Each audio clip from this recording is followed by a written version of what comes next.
चक्र का बाप इससे पहले ना किसी ने सुनी, ना किसी ने देखी इतनी सटीक भविष्यवाणी। चाल चक्र। नमस्कार, बहुत स्वागत है आपका। आप देख रहे हैं चाल चक्र और मैं हूं आपके साथ शैलेंद्र पांडे। आज हम बात करेंगे सावन के तीसरे सोमवार की। ये बताने की कोशिश करेंगे कि सावन का तीसरा सोमवार किन मायनों में महत्वपूर्ण है और सावन के तीसरे सोमवार पर आपको कैसे भगवान शिव की विशिष्ट कृपा मिल सकती है। चाल चक्र में आज क्या खास है, चलिए बताते हैं। चाल चक्र में आज बात करेंगे सावन के तीसरे सोमवार की और जानेंगे ये इतना महत्वपूर्ण क्यों है, इसकी खास बातें क्या हैं। भगवान शिव जो कि त्रिनेत्रधारी हैं, इनके 3 विशेष स्वरूपों की आज पूजा होगी और उससे आपका कल्याण होगा कैसे। भगवान शिव से कौन सा वरदान मांगेंगे और कौन से हैं वो उनके 3 चमत्कारी स्वरूप जिनकी पूजा तीसरे सोमवार पर की जाएगी। इसके अलावा राशियों की सटीक भविष्यवाणी होगी आपके लिए और खुलेगा भाग्य का दरवाजा। तो आज बात सावन के तीसरे सोमवार की, भगवान शिव के तीसरे स्वरूप की, 3 स्वरूपों की। लेकिन सबसे पहले आज का पंचांग। आज तिथि है श्रावण शुक्ल पक्ष की प्रतिपदा, इसके उपरांत द्वितीया तिथि। नक्षत्र पुष्य होगा और पुष्य के उपरांत आश्लेषा होगा। चंद्रमा कर्क राशि में संचरण कर रहे हैं आज के दिन। राहु काल का समय फिलहाल बीत चुका है। ये समय था सुबह के 7:30 से तकरीबन 9 बजे तक और पूर्व दिशा की तरफ आज यात्रा करने की मनाही है।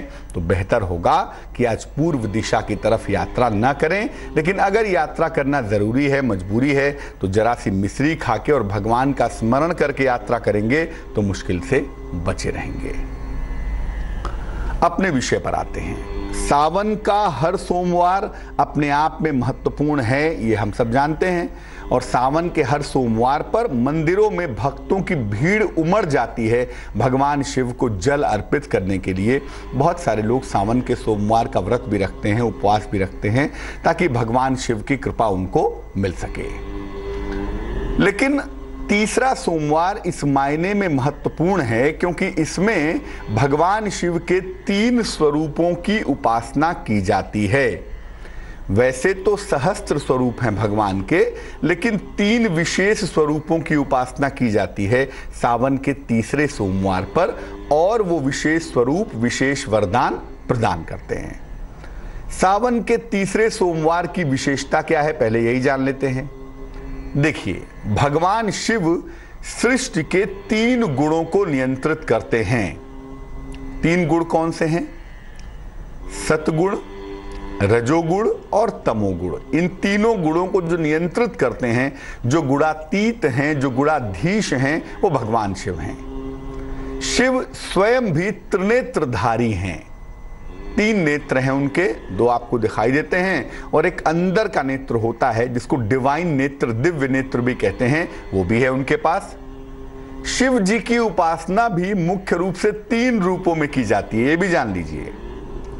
कृष्ण की उपासना भी 3 रूपों में होती है और शिव की उपासना भी 3 रूपों में होती है।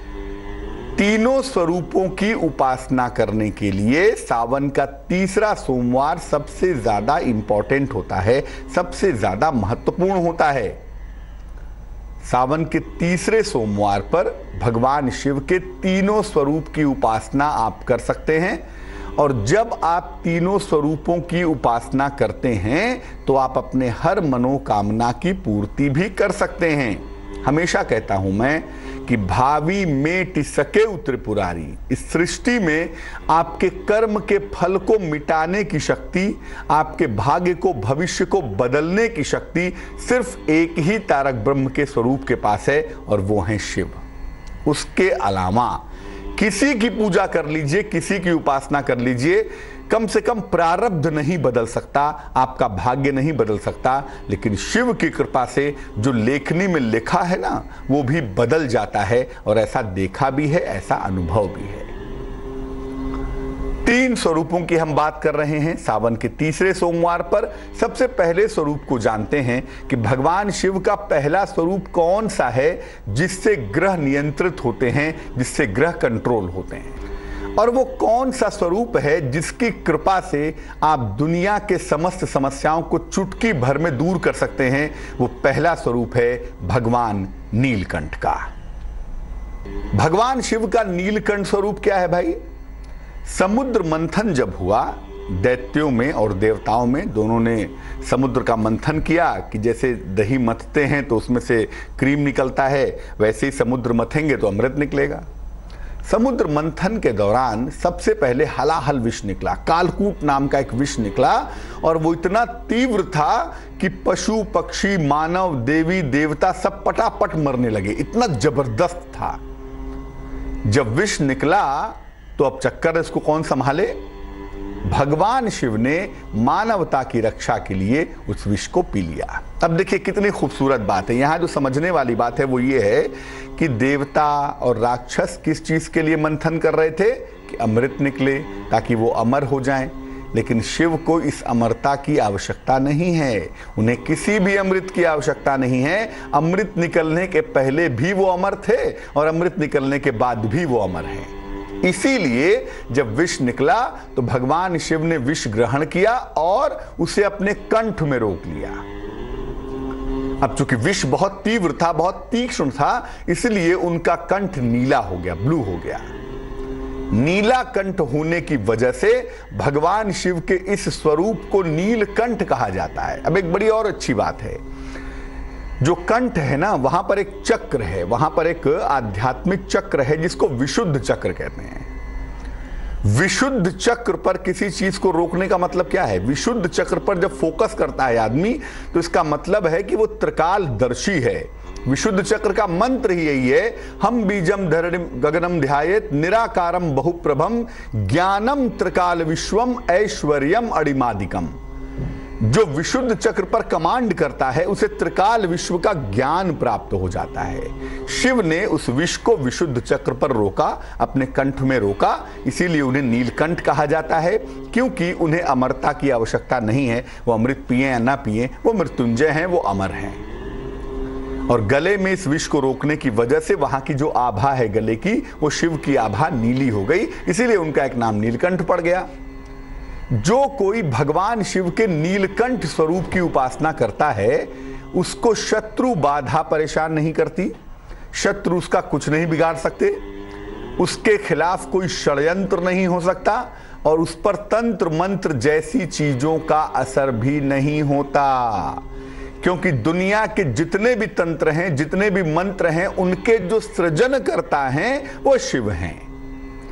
इसीलिए जब नीलकंठ स्वरूप की आप उपासना करते हैं तो आप किसी भी तरह के तंत्र मंत्र के प्रभाव से बच जाते हैं, बचे रहते हैं। शत्रु कितना भी षड्यंत्र करे, विरोधी कितना भी परेशान करने का प्रयास करें, आपका कोई कुछ नहीं बिगाड़ सकता अगर आप भगवान के नीलकंठ रूप की उपासना करें। नीलकंठ स्वरूप में भगवान शिव के हाथ में विष होता है और वो विष को अपने पान कर रहे होते हैं, पी रहे होते हैं। सावन के सोमवार को शिव जी के नीलकंठ स्वरूप की अगर आप उपासना करना चाहते हैं आज के दिन, तो शिवलिंग पर गन्ने का रस अर्पित कीजिए। आपको शिवलिंग पर गन्ने का रस अर्पित करना है और इसके बाद नीलकंठ स्वरूप का मंत्र आपको जपना होगा 108 बार। वो मंत्र होगा ओम नमो नीलकंठाय, ओम नमो नीलकंठाय। इस मंत्र का जप करना आपके लिए बेहद लाभदायक होगा। और जब आप इस मंत्र के साथ आज भगवान शिव की आराधना करेंगे, शत्रु शांत होंगे, विरोधी शांत होंगे, ग्रहों की बाधा समाप्त होगी, तंत्र मंत्र की बाधा से आप मुक्त हो जाएंगे। गन्ने का रस आज शिवलिंग पर अर्पित कर दीजिएगा, उसके बाद जल चढ़ा दीजिएगा, आपके ग्रहों की हर मुश्किल, हर बाधा समाप्त हो जाएगी। ये तो पहला स्वरूप है, भगवान शिव का नीलकंठ स्वरूप। दूसरा स्वरूप क्या है? भगवान शिव का वो स्वरूप जो ज्ञान, विद्या, संगीत और कला का वरदान देता है। कौन सा स्वरूप है वो? भगवान शिव का दूसरा स्वरूप जो ज्ञान, विद्या, संगीत और कला का वरदान देता है, उस स्वरूप का नाम है नटराज। देखिए, एक बात जान लीजिए, शिव ने ही इस दुनिया को सिविलाइजेशन दिया है। मानव के विकास में जो चीजें प्रथम प्रकट हुई, उसके पीछे जो सत्ता है वो शिव है। तो शिव ने ही दुनिया में समस्त नृत्य दिया, संगीत दिया और कला का आविष्कार किया।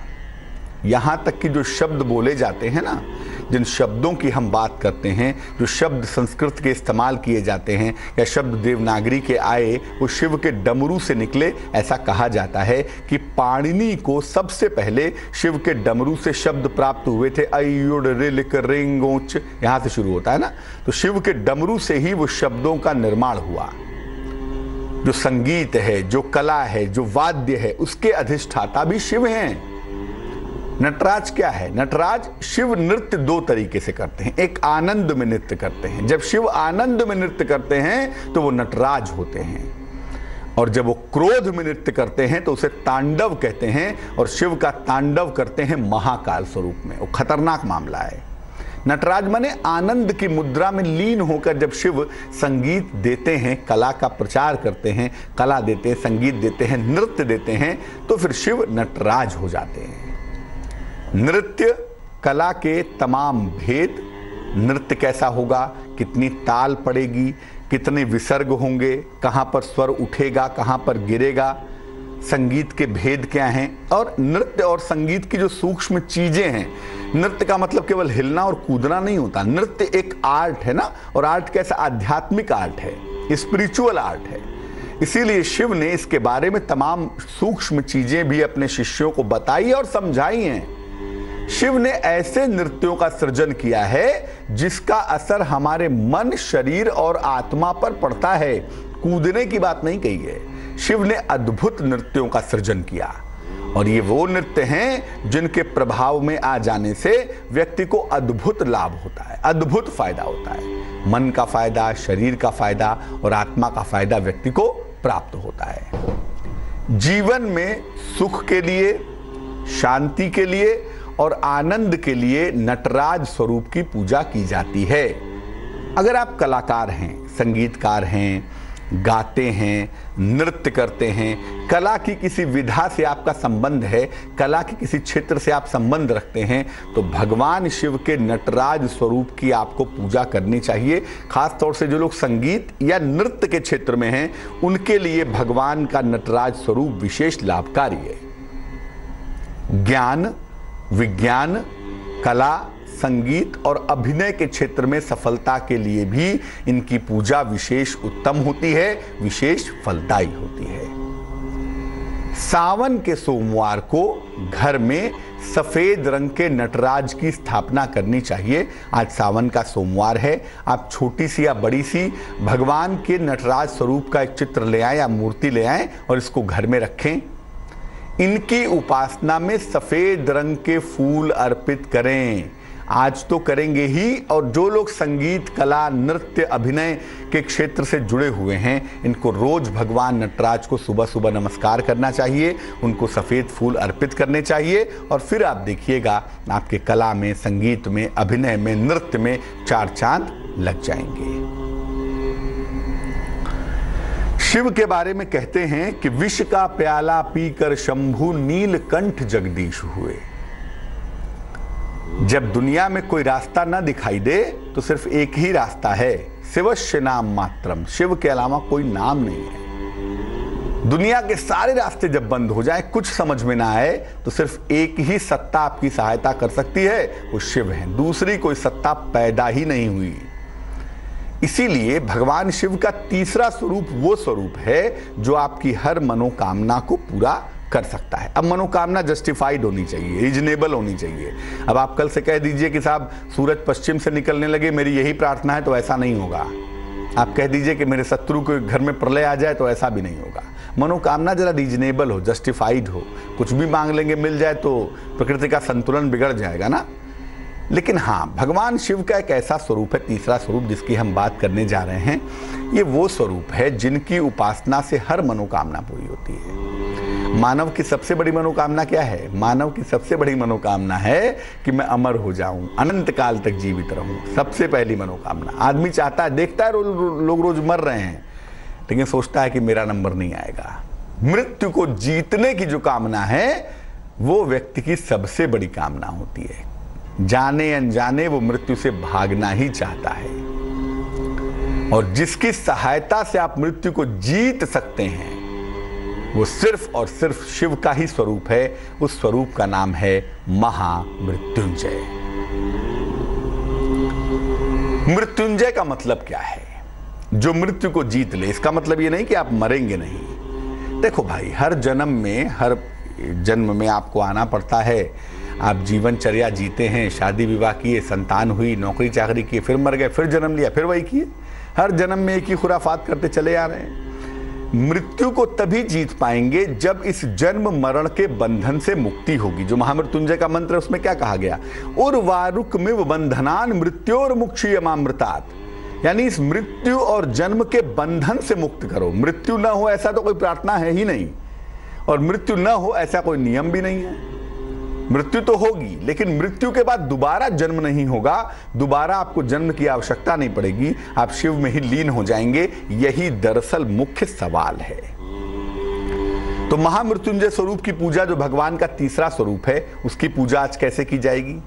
देखिए, जिनकी उपासना करके मृत्यु को जीता जा सके, शिव जी का वो स्वरूप है महामृत्युंजय या मृत्युंजय। शिव जी का जो स्वरूप है ना, ये बड़ा विशेष स्वरूप है। उनके हाथों में अमृत का कलश है। अब देखिए, शिव को अमरता की आवश्यकता नहीं है। शिव ने कभी अमृत पिया हो ऐसा भी नहीं सुना, और शिव ने विष पीने के बाद अपने प्राण दे दिए हो ऐसा भी संभव नहीं था। तो शिव तो अनंत काल से हैं और अनंत काल तक रहेंगे। जब तक ये सत्ता है तब तक तो रहेंगे ही। इसीलिए अमृत का कलश लेते हैं किसके लिए? भक्तों के लिए। और रक्षा किसकी करते हैं? भक्तों की। तो महामृत्युंजय का जो स्वरूप है, शिव के हाथ में अमृत का कलश है और उससे वो अपने भक्तों की रक्षा कर रहे हैं। भगवान शिव के मृत्युंजय स्वरूप की उपासना से अकाल मृत्यु से रक्षा होती है, आयु की रक्षा होती है, स्वास्थ्य का लाभ होता है और मनोकामना की पूर्ति होती है। सावन के सोमवार को भगवान शिव के मृत्युंजय स्वरूप की उपासना आप कर सकते हैं। मृत्युंजय स्वरूप की पूजा आप कर सकते हैं। कैसे करेंगे? शिवलिंग पर बेल पत्र और जल की धारा अर्पित करेंगे। आज के दिन अगर आपको भगवान शिव के मृत्युंजय स्वरूप की पूजा करनी है, आयु रक्षा की, स्वास्थ्य रक्षा की प्रार्थना करनी है, तो आपको शिवलिंग पर बेलपत्र और जल की धारा अर्पित करनी चाहिए। अर्पित करें। इसके बाद शिवलिंग की अर्ध परिक्रमा करें। शिवलिंग की पूर्ण परिक्रमा कभी नहीं होती। और इसके बाद मनोकामना की पूर्ति की प्रार्थना करिए। अपनी आयु के लिए, स्वास्थ्य के लिए, अपने जीवन में जो भी मनोकामना है उसको पूर्ण करने की प्रार्थना करिए। जो मृत्युंजय स्वरूप का मंत्र है, जिसका जप आप आज के दिन करेंगे तीसरे स्वरूप की पूजा में, वो मंत्र होगा ओम हौं जूं सह, ओम हौं जूं सह। इस मंत्र का कम से कम 108 बार जप कर लीजिएगा। जो दीर्घ महामृत्युंजय मंत्र है वो है ओम त्र्यंबकम यजामहे सुगंधिम पुष्टिवर्धनम उर्वारुकमिव बंधनान मृत्योर्मुक्षीयमामृतात्। इसका भी कर सकते हैं जप, लेकिन ज्यादा बेहतर होगा, उसमें त्रुटि ना हो, गलती ना हो। ओम हौं जूं सह, इस मंत्र का 108 बार रुद्राक्ष की माला से जप कर लीजिएगा। आपको भगवान के महामृत्युंजय स्वरूप का वरदान मिलेगा। आपकी आयु की रक्षा होगी, आपकी मुश्किलें हल होंगी। तो भगवान शिव के 3 स्वरूप हैं और तीनों ही स्वरूप की पूजा आज के दिन करिए। सावन का तीसरा सोमवार आपके लिए चमत्कार पैदा करेगा। भगवान शिव के 3 स्वरूपों की बात कर रहे थे, जिनकी पूजा सावन के तीसरे सोमवार पर की जाएगी। अब हम बात करेंगे आपके राशियों के हाल की। टेलीफोन कॉल्स लेंगे, आपके सवालों का जवाब देंगे, लेकिन फिलहाल स्वस्थ रहने के महत्वपूर्ण उपाय जान लेते हैं। निरोगी भव। गन्ने का शुद्ध रस हो, उसमें आधा नींबू निचोड़िए और बराबर मात्रा में नारियल पानी मिला लीजिए। इसके बाद इसको नियमित रूप से पीजिए। किडनी की समस्या अगर कोई है या पथरी की बीमारी से परेशान है, kidney stone, gall bladder stone से परेशान है, तो उससे आपको जल्दी राहत मिलेगी, जल्दी ये समस्याएं बेहतर होंगी। राशियों के सिलसिले की शुरुआत करते हैं। सबसे पहले डालते हैं नजर मेष राशि पर। मेष राशि वालों के लिए आज व्यस्तता का दिन है। नौकरी में परिवर्तन भी दिख रहा है और प्रमोशन भी दिख रहा है। धन आपको आसानी से मिल सकेगा। शुभ रंग जिसका प्रयोग करेंगे आप वो होगा नीला और भाग्य होगा आपके पास 69%। वृष राशि, नौकरी व्यवसाय में बड़ा अवसर आपको प्राप्त होगा। संतान प्राप्ति की तमाम समस्याएं आपकी हल होंगी। अगर कहीं पर धन फंसा हुआ है, रुका हुआ है, तो वो धन आपको प्राप्त होगा। शुभ रंग आसमानी है और भाग्य है तकरीबन 75%। मिथुन राशि, सेहत आपकी बिगड़ सकती है। नौकरी में सुधार की संभावनाएं दिख रही हैं। यात्रा ना करें वरना यात्रा में दिक्कतें आ सकती हैं। शुभ रंग सुनहरा होगा और भाग्य होगा 60%। कर्क राशि, आलस्य से भरा हुआ दिन दिख रहा है। जीवन साथी से आपको तनाव हो सकता है। हालांकि उपहार और धन की प्राप्ति की संकेत भी दिखाई दे रहे हैं। शुभ रंग लाल होगा आपका, रेड होगा और भाग्य होगा 43%। सिंह राशि, जो लोग कला संगीत मीडिया के क्षेत्र में हैं उनके लिए फायदे का दिन है आज। विदेश यात्रा के योग भी बन रहे हैं। किसी पुरानी समस्या का हल निकलता हुआ भी दिखाई दे रहा है। शुभ रंग जिसका प्रयोग करेंगे वो क्रीम होगा और भाग्य होगा 57%। कन्या राशि, विवाह और प्रेम के मामले आपके हल होंगे। किसी नई संपत्ति का क्रय कर सकते हैं, उसके योग बन रहे हैं। नौकरी में और जीवन में नए अवसर आपको प्राप्त होंगे। शुभ रंग आपका धानी होगा और भाग्य होगा 73%। तुला राशि, घर के तमाम दायित्वों को आपको निभाना पड़ेगा। बेहतर दायित्व निभाएंगे, रुके हुए सारे काम पूरे हो जाएंगे, लेकिन रिश्तों में मुश्किल आ सकती है, इसका ध्यान रखिए। शुभ रंग सफेद होगा और भाग्य होगा 81%। वृश्चिक राशि, परिवार में वाद विवाद से बचाव करें। नौकरी में तनाव की नौबत आ सकती है। हो सकता है काफी पैसे आपको खर्च करने पड़े। शुभ रंग गुलाबी है और भाग्य है 66%। धनु राशि, नई जिम्मेदारियां और परिवर्तन के योग बन रहे हैं। नौकरी में तरक्की की संभावनाएं हैं। प्रेम के मामले में और सहयोग के मामले में सहयोगियों से आपके रिश्ते बेहतर होंगे। शुभ रंग हरा है और भाग्य है 94%। मकर राशि, कैप्रिकॉर्न, दिन भर आपको दौड़ भाग करनी पड़ेगी। नौकरी में पद परिवर्तन हो सकता है। अचानक धन की प्राप्ति के संकेत भी मिल पा रहे हैं। शुभ रंग चांदी जैसा रंग यानी कि सिल्वर और भाग्य होगा 80%। कुंभ राशि, कोई पुरानी इच्छा आपकी पूरी होगी।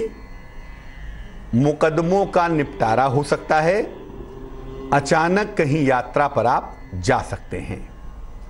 शुभ रंग आपका नारंगी होगा और भाग्य होगा 96%। मीन राशि, कोई महत्वपूर्ण अवसर आपके हाथ से चूक सकता है, सावधानी रखें। काफी तनाव है, काफी दबाव है, संभावनाएं दिख रही हैं, लेकिन अगर किसी यात्रा पर आप जाते हैं तो यात्रा करना आपके लिए लाभदायक होगा। शुभ रंग आपके लिए होगा पीला और भाग्य होगा 70%। एक दर्शक जुड़ रहे हैं हमारे साथ दिल्ली से, उनसे बात करते हैं। बताइए। नमस्कार पंडित जी। जी नमस्कार। पंडित जी, मेरे हस्बैंड का डेट ऑफ बर्थ है 19 जून 1976। समय बताइए। 2 AM। कहाँ पे जन्म हुआ है? दिल्ली में हुआ है पंडित जी। क्या प्रश्न है बहन जी? प्रश्न ये है पंडित जी, पिछले 5-6 सालों से इनके पास बिल्कुल भी कोई काम धंधा है नहीं। अब इन्होंने पिछले 2 सालों से कुछ फ्रीलांसिंग का काम किया है, लेकिन पंडित जी ना इनका स्वास्थ्य भी मतलब थोड़ा सा ठीक नहीं रह रहा आजकल, और गुस्सा ऊपर इतना ज्यादा है। मतलब और किसी अगर मैं कुछ पूछती तो कोई कहता है ये वाला रतन पहना दीजिए, ये रतन पहना दीजिए। मतलब बिल्कुल मैंने कुछ नहीं अभी पहना रखा, लेकिन गुस्सा भी बहुत ज्यादा। बच्चों के बगैर बात के अगर हमारी कोई आपस में बात हो जाती है तो उस बात में इतनी ज्यादा लड़ाई हो जाती है। तो नौकरी पिछले 5-6 सालों से बिल्कुल इनके पास कोई काम धंधा है नहीं पंडित जी। देखो, आपके पति की कुंडली मेष लग्न की है, राशि इनकी बनती है कुंभ, महादशा इस समय बुध की है और अंतरदशा चल रही है बृहस्पति की। समय ठीक है, बहुत अच्छा नहीं है, एवरेज है। तो जीवन भी एवरेज चल रहा है। ये जो समय बेहतर होने की संभावना है ना, वो सितंबर के बाद दिखाई देती है। अभी सितंबर 2017 के बाद इनका समय बेहतर होगा। ऐसा लग रहा है कि जनवरी 2018 के बाद ये पुनः किसी नौकरी में जाएंगे। जनवरी 18 के बाद नौकरी की संभावनाएं दिख रही हैं। नौकरी भी करेंगे और साथ में कोई काम भी करेंगे, फ्रीलांसिंग का छोटा मोटा काम भी करते रहेंगे। जनवरी 18 के बाद से जीवन में स्थिरता आ जाएगी और निश्चित रूप से आने वाला वक्त अच्छा है, तो कोई खास चिंता करने की आवश्यकता नहीं है। जहां तक देखो सेहत की समस्या है, उसके पीछे इनका मन जिम्मेदार है। मानसिक प्रेशर की वजह से, दबाव की वजह से पेट की समस्या, ब्लड प्रेशर की समस्या, क्रोध की समस्या थोड़ी सी ज़्यादा दिखाई दे रही है। वो प्रॉब्लम तो है। इस कुंडली को बेहतर करने के लिए, करियर को बहुत अच्छा बनाने के लिए, स्वास्थ्य को अच्छा करने के लिए, कि आगे का जीवन भी अच्छी तरह से सेटल हो जाए, अपने पतिदेव को एक माणिक्य पहना दें। रूबी कहते हैं उसको। एक 3-4 रत्ती का माणिक्य तांबे या सोने की अंगूठी में, सीधे हाथ की अनामिका उंगली में, राइट हैंड के रिंग फिंगर में, रविवार की प्रातः इनको धारण करवा दीजिए और अपने पतिदेव को बोलिए कि सुबह और शाम दोनों समय ओम शं शनैश्चराय नमः इस मंत्र का जप करें, लाभ जरूर होगा। एक दर्शक जुड़ रही हैं, रागिनी है हमारे साथ नोएडा से, उनसे बात करते हैं। रागिनी बताइए। पंडित जी प्रणाम। नमस्कार जी, अपने भाई के बारे में पूछना है। उसका जन्म है 6 मई 85। 6 मई 85। समय बताइए। 20 मिनट बलिया। समय बताइए। समय 8:20 सुबह बलिया में। क्या प्रश्न है बहन जी, पूछिए। जिसके कैरियर के बारे में पूछना है। अभी आपके भाई क्या कर रहे हैं? हेलो। अभी आपके भाई साहब क्या कर रहे हैं? जी, वो कई साल से तैयारी कर रहे हैं सरकारी नौकरी के लिए और असफल ही है, कहीं कोई सफलता उन्हें नहीं मिली है। देखो, कुंडली जो आपके भाई साहब की हमारे पास बन पा रही है, ये कुंडली इनकी बन रही है मिथुन लग्न की, राशि बन रही है वृश्चिक। महादशा इस समय केतु की चल रही है आपके भाई साहब की, और इस समय उनकी अंतरदशा चल रही है शनि की। ज्योतिष ये कहता है कि इनको एक बेहतर नौकरी मिलनी चाहिए इस साल के अक्टूबर के बाद, यानी इस साल के आखिरी में या अगले साल की शुरुआत में एक अच्छी सी नौकरी पा जाएंगे। और थोड़ी सी मेहनत अगर करेंगे तो सरकारी नौकरी की संभावना अभी भी जीवित है। अगले साल के जून के पहले, 2018 जून के पहले इनको एक बेहतर नौकरी मिल जानी चाहिए। दूसरी बात देखो ये है कि चंद्रमा नीच राशि में होने की वजह से उन्नति में समय लग रहा है। कर्जे बढ़ सकते हैं, सेहत खराब हो सकती है, थोड़ी सी स्थितियां ठीक नहीं हैं, इसलिए चंद्रमा को बेहतर करने पर ही इनको लाभ होगा। 2 उपाय करवाइए ताकि करियर सेट हो जाए, जीवन बेहतर हो जाए। एक तो अपने भाई साहब को एक ओपल पहना दीजिए, 12-14 रत्ती का ओपल, चांदी की अंगूठी में, सीधे हाथ की तर्जनी उंगली में, इंडेक्स फिंगर में, शुक्रवार की शाम को धारण करवा दें। और दूसरा, इनको बोलें कि सुबह शाम दोनों समय नमः शिवाय का जप करें। अगर ये 2 उपाय नियमित रूप से करें तो मुझे लगता है मुश्किल दूर हो जाएगी, जल्दी ही इनके नौकरी की व्यवस्था भी हो जाएगी। चलिए अब जान लेते हैं क्या है आज के भाग्य के दरवाजे में। सुबह सुबह उठने के साथ ही अपने पलंग पर बैठे बैठे ही या तो ईश्वर का नाम लीजिए, उनको याद करिए, या जो आपके गुरु हैं उनका स्मरण करिए। ऐसा करने से पूरा दिन आपका सफलता से भरा हुआ बीतेगा।